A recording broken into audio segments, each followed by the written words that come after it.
Well, it's not every morning we have such distinguished guests, and for myself personally, it is truly an honor.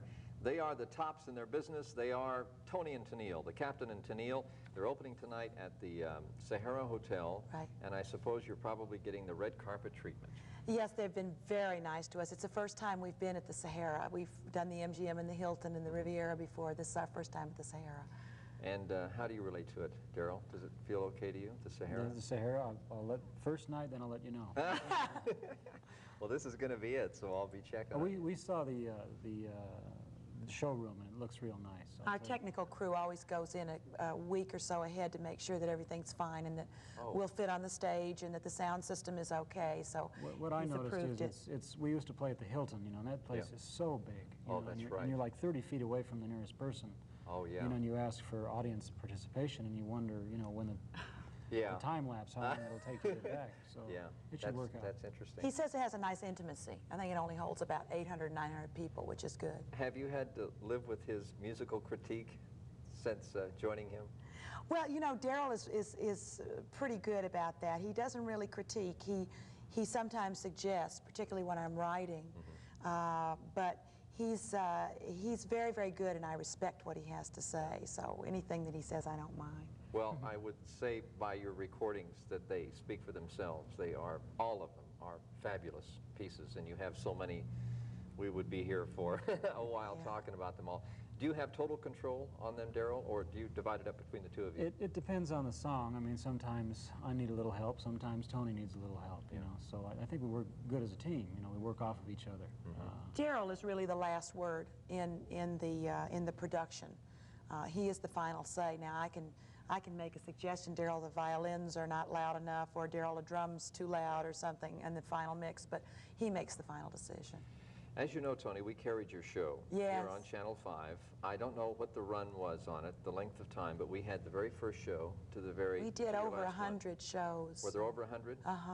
What was that like, doing your own syndicated TV show? Well, Dennis, it was a wonderful experience. I was proud of the show. I really loved what we did and what we had. And whenever I go around the country today, people always stop me and say, gee, I wish you still had your show on. So we know it was successful in that way. But it took up so much time. Yeah. Once we started doing it, I just realized there was no time to write, and if there was time, I was too exhausted. So my songwriting suffered. Trying to do an album and record when we were doing that suffered. Going on the road doing concerts. So I realized that after I'd been doing it for a few months that if I was going to do it, it had to be the only thing I did. If it was my only career, fine, that'd be great. But with all the other things going on, there simply wasn't enough time. Don't you think all the other artists, even from the regular talk show people like Donahue and Douglas, don't they find the same, they have to find the same problem? Well, I'm sure they do, but in the case of Phil Donahue, for example, I mean, he's not a singer, he's not a musician, he's not an actor that I know of. You know, he may well be, but if he is, he doesn't care anything about doing it. He is filling his entire career and his ambitions by doing the show that he does. For me, there's just not enough time anyway for me to do all the things I want to do. Well, you want to climb mountains too. Well, yeah, I do. No, I do that. I do a lot of. Daryl keeps bringing that up because he's I don't know, he's amazed by it or something. But I do a lot of. It started with backpacking in the Sierras. You do mountain climbing? Yeah, I do. Well, have you heard of our Red Rock Canyon? Yes, I've been out there. One of the finest. I know. The last time Daryl and I were here, we went out and Did you? wandered. I didn't climb that day. We were just watching to see what was going on. I mean, there are some literal... I don't do that. Oh. I don't do that real technical stuff, you know, anything over about 5'4", forget it for me. Looked like it in the pictures I saw. But, well, I know, honey, I know. You didn't go with her, Daryl? No, I just saw the picture. She took some pictures, and I mean, they were, you know, I didn't know mountains. I didn't know they did this. I climbed Mount Whitney a couple of weeks ago with a group of 3 other people. And we went the Mountaineers route. You can walk up Whitney. There's a trail. And then there's another route that is considered a Class 4, Class 3-4 route, which we did. That was called the Mountaineers route, which was the original route John Muir took when he climbed it solo back in the late 1800s. There was a piece in the Los Angeles Times a few months ago, and it was the personal guide. I mean, you could buy this book, either promoting the book or the author, I don't remember. But, you know, one of the many pieces in the view section or calendar or whatever. and it was about the author of this, and he knows the greatest trails all over L.A., and he was talking about them. But That was probably a guy by the name of Macaulay, who publishes a book of hiking trails in the San Gabriels, hiking trails in the Santa Monicas. Must have been it. And he has revised his latest book. Oh, yeah. And Daryl and I do a lot of hiking in the Santa Monicas. We're going to be Nevada residents probably by the end of the year. We already have a house. For real? Yeah, that is We're building. a log house we're building up in Lake Tahoe on the Nevada Wow. side. So we'll be northern Nevada residents. So I'm going to be hitting all the ghost towns. I'm going to while Tony's up in the hills. You know. all right, did she get you interested, Daryl? I've always had a thing for. I worked a gig in Winnemucca, Nevada. My first, way before we did anything. I hope so. And I wasn't with him then. I stayed there for 2 weeks, and I stayed in my camper because Motel 6 was too expensive.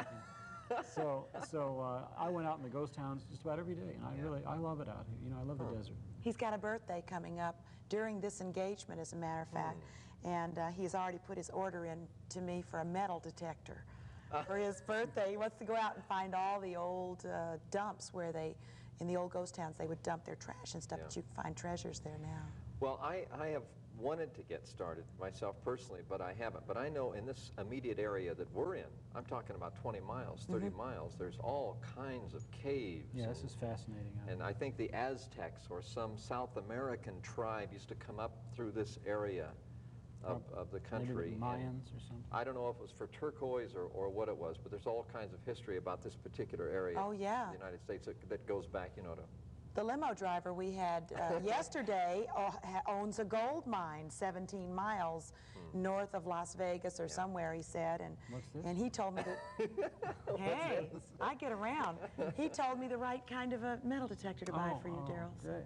He probably knows, right? If he's He got a does gold know. mine. Oh, he's been doing it for 20 years, fooling around in the hills up there with the metal detector. I found that going to those coin shops and saying, here's $400 for a Kruger end is my answer. Is that what you do? That's how I do it. I don't know that other procedure. This is easier. I don't know. Maybe I can get you out in the hills sometime. boonies? Daryl will hike all day. He'll do 20 miles in a day and never complain.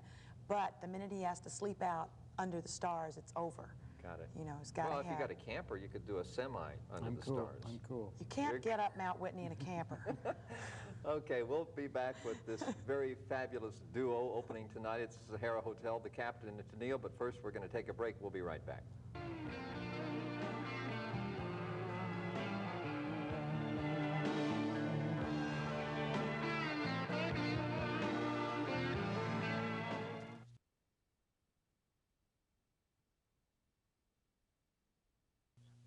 My guests are the Captain and Tennillle. They'll be opening tonight at the Sahara Hotel, and I'm sure you'll be doing incredible business. Is there somebody in the show with you? Well, we have a comedian opening for us, Tom Sharp. But no, it's just mainly us. You know, Tom does about 20 minutes, and then we come on and do our thing. How many pieces, Daryl, do you have for Tony? Oh, it's changing. We have, let me just name them off. Okay. Bass player. Who sings? Yeah, bass player that sings, guitarist who sings, 3 horn players, and one of them sings, an extra keyboard person and a drummer. And that's it. Fabulous. Yeah, we keep it tight and to the point. You know? And then Daryl has, you know, 7 keyboards he's operating. And then I have the acoustic piano and the electric piano. Wow. So we... Do you pretty much keep the same staff, Yeah. Daryl? Do you make many changes in your group? we might pick up a trombone player or something, but basically we try to keep the same people. It's hard because they're not on full-time retainer, you Right. know, but that's the way we have to do it. And they try to make all the gigs, and they're real good, solid musicians. It took Got us it. a long time to find them. And wonderful singers. I mean, we have the best singers we've ever had in our Wow. group. And I love that because Daryl has written some wonderful background vocal arrangements, and they're very tough. It takes a good singer to be able to do them. So It's amazing to see the guy playing bass and And then singing singing the something. high part that the girl used to sing, you know, it's great. with all these weird harmonies and rhythms and everything. Do you have impressions of anybody in particular in the past that you have seen in Vegas or anywhere musically that impressed you? Well, we go to concerts all the time. I especially try to see as many as I can because we learn things from watching other people. I might pick up an idea for lighting or something like that that we can incorporate in our own show. Up in Tahoe recently, we saw Skaggs. Kenny Loggins was... And Kenny Loggins' show was fantastic. Was he outside or inside? Inside. He was at Caesar's Tahoe. Both of them were at Caesar's Tahoe. And just fabulous sound, lighting. The bands were tight and terrific musicians. We were very impressed with them. This coming Saturday night, this weekend sometime at Caesar's, outside will be Chicago. Now, they've been having these concerts outside at the Dunes and at Caesar's Palace. They have almost identical, the outside stadium. I would love for you to catch somewhere along the line either one and get your impressions. I don't particularly, you know, you get spoiled hearing people like yourselves in the showrooms, you know. With the perfect sound really? And all of that. And then you go outside, a lot of people are accustomed to it. It's a typical concert environment, but it's like, you know, sound-wise, acoustically, you must have done these shows We've done outside. them. I love to do the outside shows because there's kind of a festive atmosphere when you go to an outdoor show. I just saw Bette Midler a couple of nights ago down in Orange County, and she did it in an outdoor theater. And it was very festive, and you just feel good just being there. But there is an intimacy with your audience that you can achieve in a showroom that you cannot get in a big outdoor situation. And that is something that I feel is very important to our show. I feel that people need to become involved in our relationship as well as our music, and it's very difficult to do that in a huge environment outdoors. Do you make many changes, Daryl, when you go from inside to outside? Technically, you mean? Right. Not really. You just have to have a bigger sound system, bigger speakers and all that. I have to cut the show. Usually, sometimes we'll ask questions from the audience, you know, in-house. I can't do that outside with thousands of people. Where do you two live now? We live in Pacific Palisades, California, which is very near Santa Monica. Yeah, I'm curious about Los Angeles in general. I stay on top of LA a lot, you know, what's happening and who's appearing. I know the crime thing has been a problem there. It's a problem everywhere. Are you leaving Pacific Palisades to go to Tahoe, or what are your impressions of LA? Well, where we live in LA, Pacific Palisades, I think, is one of the nicest areas you can live. Really? It's near the ocean, but not on the ocean. Reagan lived there. Yeah, it's just a lovely, lovely small town feeling. But a month ago, we had a shooting on our street. I mean, actually, we went out jogging the next day, and here's the blood with the chalk circles around it. Everybody lives in totally alarmed homes, security systems. So you jogged past where the police had marked the body? And you know, and I just... It didn't even make the paper. That's the scary That's right. It thing. didn't even make the paper. It wasn't even that important, but it's important to me. Also, there's the crime, and then there is a great deal of air pollution there. And Daryl and I had been working in Tahoe so often, and every season of the year we loved it. And of course, I am a mountain freak. I love the Sierras, and we just decided this is where we're going to build our home. And we've been building it for a couple of years now because it's a big, huge log home with 12-inch cedar logs and stone. Oh, my goodness. And it's going to be our home base. We will keep a small house in LA for when we have to come down to work, but our main home will be in Tahoe. Don't you find real estate in Tahoe like it is in California? It's pretty strong. Yeah, it is pretty much, but you know, the nice thing about it is that there is a limit now, and there will be no more growth. Oh, that's right. Because of the environmental problems there. So basically what you see is what you get now, and that's nice. And we like being near the desert. We like being near Reno, I'm not Carson sure City. yet, as I like the sun, you know, so I'm not going to commit yet. So, and I know there's going to be like 6 months for me with, oh, there's the sun. Where, He may have to go to Hawaii and warm himself up once in a while. Well, that will be curious if we ever meet again, what your impressions are, or what over the full change year, is, because you know, Tahoe's fantastic, but it can be sort of an island for some people. You know, you get island fever or whatever. You got to get off the top of the mountain. But yeah, they say that, but I know you'll suffer through it. I'll suffer through it because of the pluses of that. You know, the pluses are far outweigh the minuses that you can get in Los Angeles. Los Angeles is a pretty fast lifestyle. I know. Now. I hear you. Stay with me. Don't go away. We'll be right back. You'll hear more of the captain and Tennillle after this word.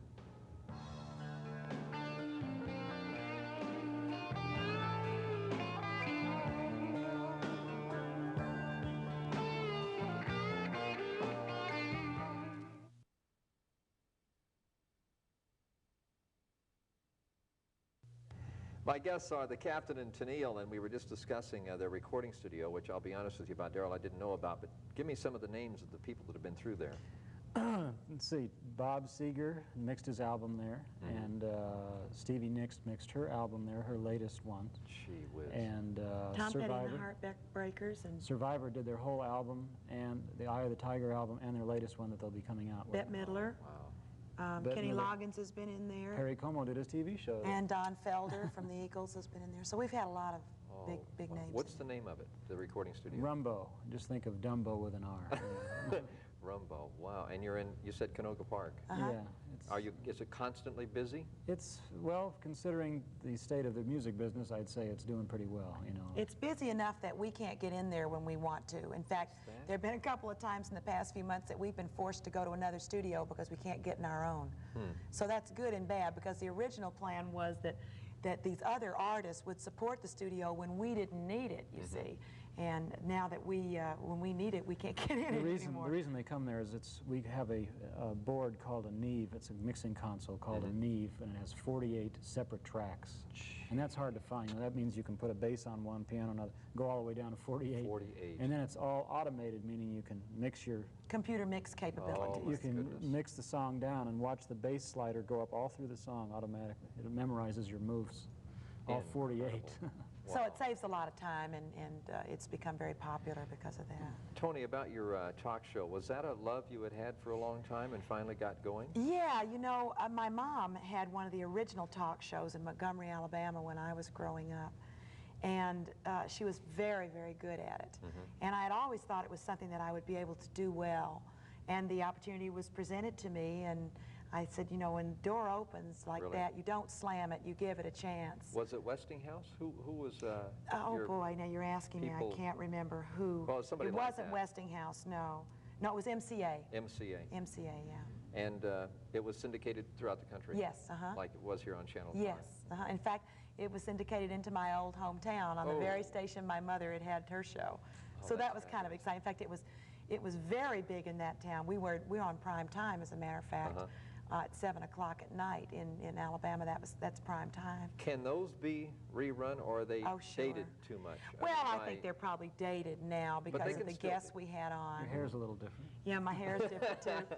But the musical numbers, we would love to be able to do it if we could work it out union-wise. You know, the union always makes it a problem. To just take the musical numbers and make some short specials out of them.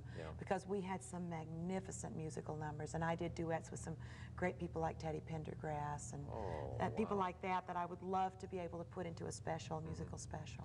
What about you, Daryl, your recording studio? Has that been a love that you always wanted to put together? I'm not sure if I wanted to put it together. It was more of like economic reasons. Because we used to have to go into the studio and pay $150 an hour to some other studio. So I used to rent a trailer and put my own board in my own mixing console and do my own recording. I didn't need a big room and all that. So well, didn't James Taylor, people like that, have the same? Doesn't James Taylor have one back south I think somewhere? a lot of groups have started their own studios for that reason. But I decided I'd open it up for the general public, you know, when we go on the road or something. You know, so.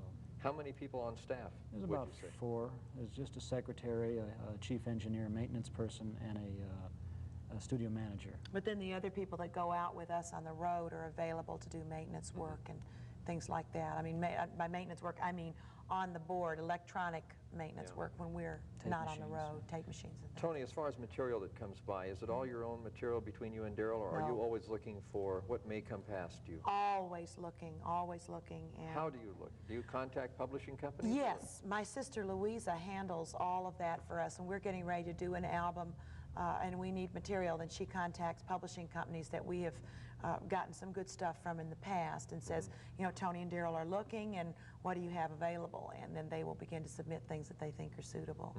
And Daryl screens everything. We also get a lot of individual, we would contact composers that we know, that we like, and say, what have you got handy, that, you know, what have you written that's suitable for us? What about other artists who have the fame comparable to yours? Do you ever have material that you pass between one another that you works know, out? Sometimes if I hear a song, I've done this before, I did it once for the Carpenters a couple of times when we were with A&M. If a song crosses our path that is just not right for us, but I think would be just great for another artist, either if I can get in contact with the artist, I'll pass it on to them, or I will, you know, tell the publishing company or the writer, you know, this should go straight to so-and-so. Has it been done to you that way? No, we haven't had any. We haven't You don't received run any across that way. artists. See, that's the We thing. don't see each other that see what much. you mean. We've met a few through the studio, which is, you know. Yeah, and I see them when I go to their concerts, but as far as any socializing, you know, you just don't get to do it because everybody's on the road at different times. Our friends are not in the business. We have one couple that are in the business that are friends of ours. He is Bruce Johnston with the Beach Boys, and Bruce and Harriet live 5 minutes from us, and they are good friends of ours, and the rest of our friends have nothing to do with show business. You know, they were just here. The Beach Boys, yes, they were at the outdoor. That's the one I was telling you about at Caesars, the at outdoors. Caesars. I'm wondering what they had to say about it. I don't know. I haven't talked to them since they were here. I didn't see it. I wanted to go that night, but that was one I missed. Oh, it's a party. It's a party. It was raining that night, too. Was it Halfway really? through, they were getting rained on. I think that's about when this nonsense started. Yeah. And I know you're getting it in L.A., too, aren't you? Yes, definitely. The homes are going down the side of the hills. Yes, they're going down the side of the hill. It's a very, very unusual August. I couldn't believe it when I got here, and it was so cool. I knew it was coming. You did? You had a little... 6 months ago, Australia had monsoons. Never had them before. In their summer, right? Yeah. I says, well, it's going to be our turn. Well, you know, back to the L.A. Times, they had a thing about El Nino. Oh, Something about it's a current, isn't it? Yeah, and they had this whole thing in the L.A. Times, and I'm going, well, I don't need to be a meteorologist. I can just check this out. But it was really some weird currents going on all over the world, and, you know, a cross current and reverse current, whatever, I don't know. Anyway, will we hear all of your hit songs tonight, Tony? I believe in doing the hit songs because people want to hear them, and this is, again, a feeling I get from being in an audience. I have the audience experience as much as possible by going to see other people because it's important to know what people are feeling when they're watching you. Right. If I go to a concert, and if, for example, if I'd gone to see Kenny Loggins and he hadn't done The House at Pooh Corner or whatever, I would be horribly disappointed. Even though I love his new stuff, I want to hear his old stuff. Right. So Daryl and I always make sure that we do as many of the hits as possible. Well, plus you can hear men doing girl backgrounds, you know. You know, normally it's on the record. That's true, Daryl. Well, I'll tell you, I'm glad to hear that because you have special hits of the past that will be from here on forever hits with everybody. So it'll be nice to hear them. And thank you both so much for being here this morning on the show, and we'll look forward. You'll be here through starting opening tonight for only a week. Yeah, then we have to go up to, we have an engagement at Harris and Reno for a week, so we're going to go on You up can visit there. your little Adobe. We're going to visit it. Thank you both very much. Enjoyed it, Dennis. Thank you. And thank you for joining us this morning here on Page 5. Remember, Phil Donahue is standing by next, and we'll look forward to seeing you at the same time tomorrow morning at 8:30 right here on Page 5. Incidentally, a week from today, we'll be having Helen Reddy on the show, so that'll be a special treat like it's been with the captain and Tennillle. Hope you had a good time this morning. Stay tuned for Phil Donahue, and we'll see you tomorrow morning.